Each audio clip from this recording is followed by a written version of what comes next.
This is the last video of the last unit. This is it right here. If this is it to do up, please let me know. I think that's like Huey Lewis in the news, maybe. 1980s. Look it up. We're going to hit the movements of Mikhail Gorbachev here. We're going to talk about the collapse of the Soviet Union, a few things we need to know along the way, and we'll be done. Test Monday, Tuesday. Last big one before we get into the review. Do your work. Do your work. Okay? Here we go. Starting off at the bottom of page 4, talking about détente.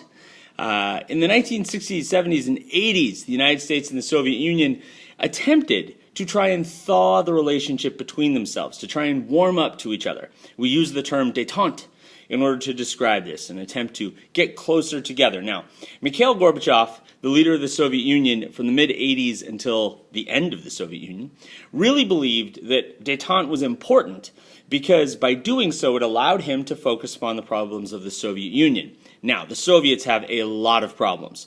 Despite their claims that they can commit themselves to an American-style life, a good, solid, we will provide solid health care, we will provide housing, we will provide good education, it just isn't true.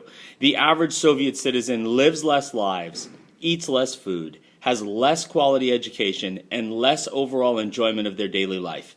If the Cold War is a struggle between capitalism and communism, you're not keeping up. The communists simply are not keeping up. How to change that then? Gorbachev believed that a slate of reforms could change the Soviet Union while at the same time still keeping its socialist base. This is where it's a little bit, I don't know.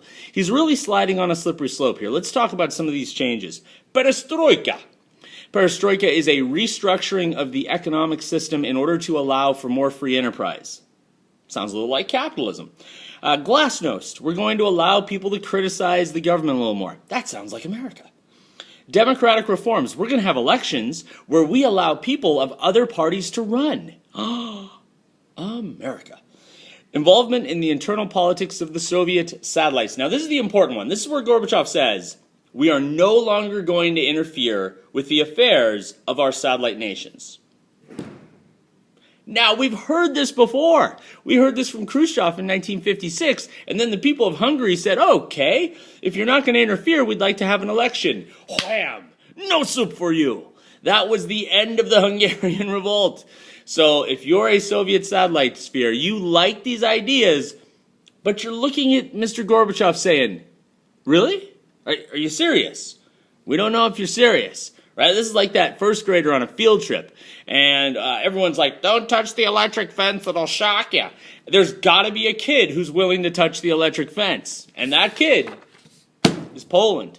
Okay? The Polish are really the first to start challenging their way out of the Soviet sphere. We're going to make our way down this sheet here pretty quickly, ladies and gentlemen. I don't want to spend too much time in any one country. But know that the Soviet countries start falling out of the sphere pretty rapidly. 1989, 1990, 1991, bam, bam, bam, bam. And then the revolution's going to come for the Soviet Union, right? If all the satellite states have given up their Soviet-style government, why can't we? Now, Gorbachev had thought that these states would stay with the Soviet Union, that they would remain committed to the Soviet Union, that they would want to be a part of the Warsaw Pact bond. No, they didn't. That was a miscalculation. Why can't we be friends? We can't. We can't be friends. Okay, Poland.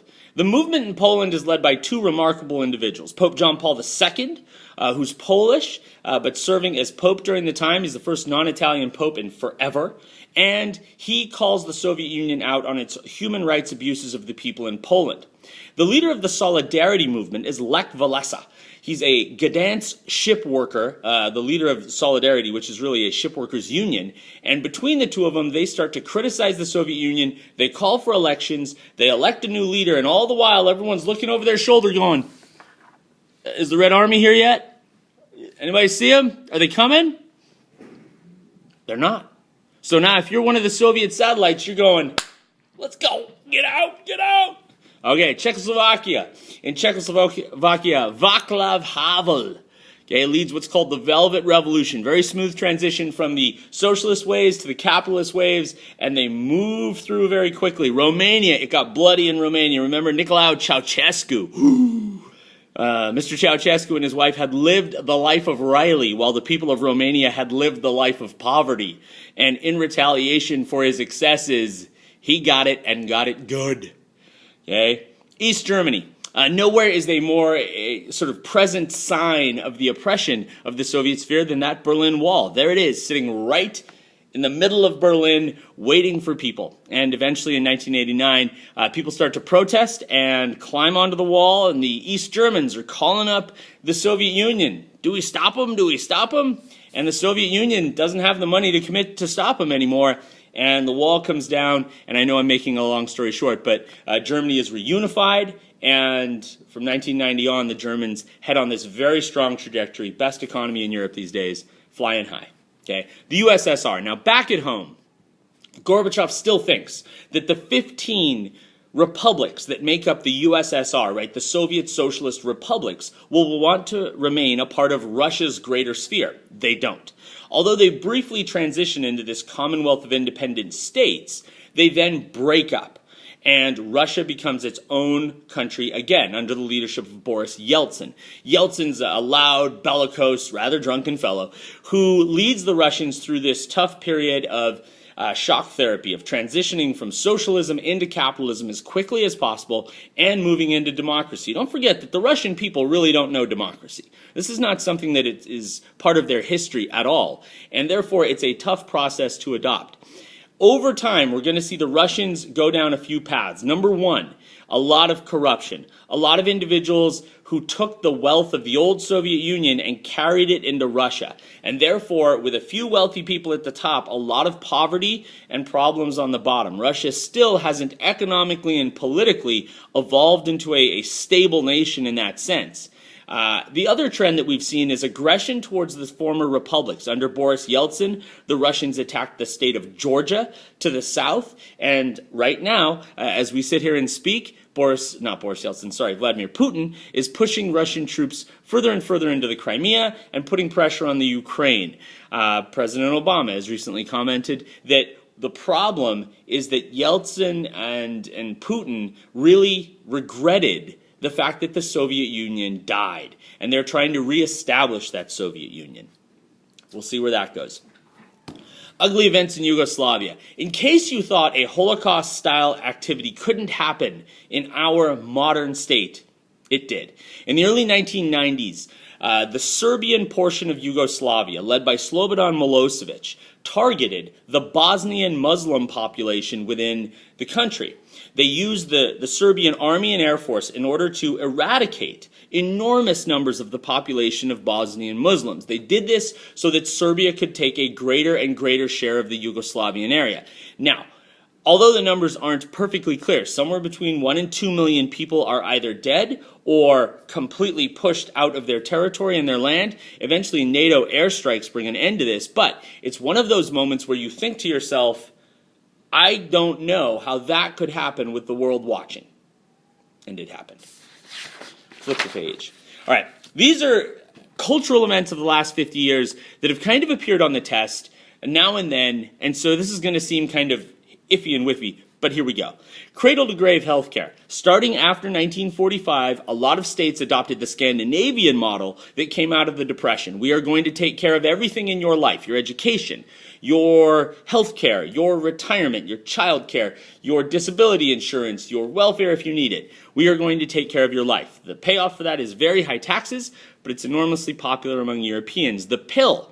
Starting in the mid to late 1960s, women had mass marketing of the oral contraceptive, the birth control pill, which gave them more control over the reproductive capabilities. Now, we have seen a trend in European history over the last 50 years of women having less babies since about 1960. The number of Europeans is certainly declining in these generations.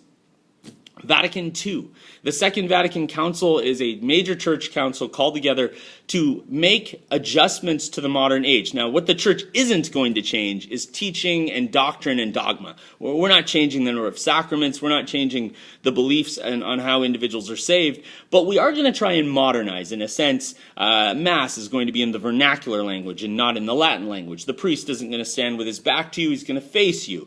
We're going to welcome more lay or secular individuals into the church's church's mission, whether that's school teachers or people volunteering in baptism programs or people who are just helping out the church, more individuals to try and do the church's work. Margaret Thatcher is known for her conservative policies in Great Britain. In the 60s and 70s, Britain had gone down a very liberal path. Huge government spending, massive welfare programs, high taxes, and Thatcher comes in 1979 and reverses those trends, cuts government spending, curtails the power of unions, sort of pushes business and capitalism, and puts Britain economically back on its feet as a major power again. Jean-Paul Sartre.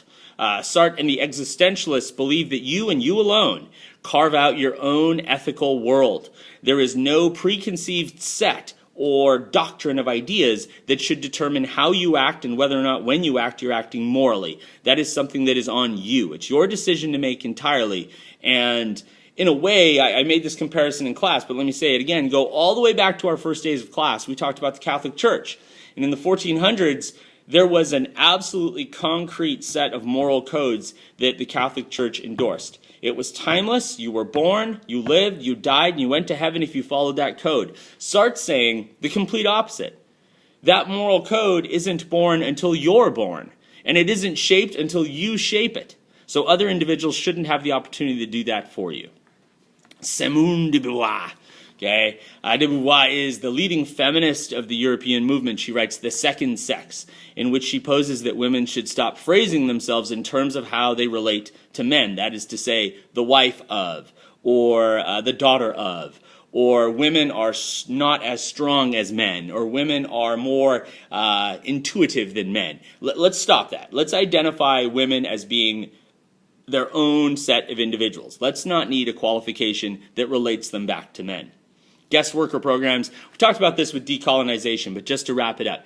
Guest worker programs are movements of former colonial individuals into the mother countries. A lot of times this has caused despair and drama because guest workers have crowded places, they've challenged for jobs, especially lower paying jobs, and they've driven down wages overall and sometimes changed the culture.